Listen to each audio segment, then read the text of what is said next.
So this is our cat Rudiger. He's got diabetes, and Adam, my husband, invented this diabetes blood testing apparatus. So now we're going to do his blood sugars.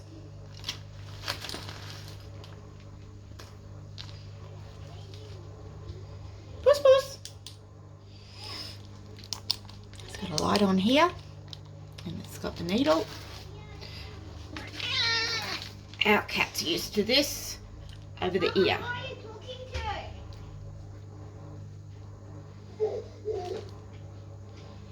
Just like that, it's done. And you can have a look.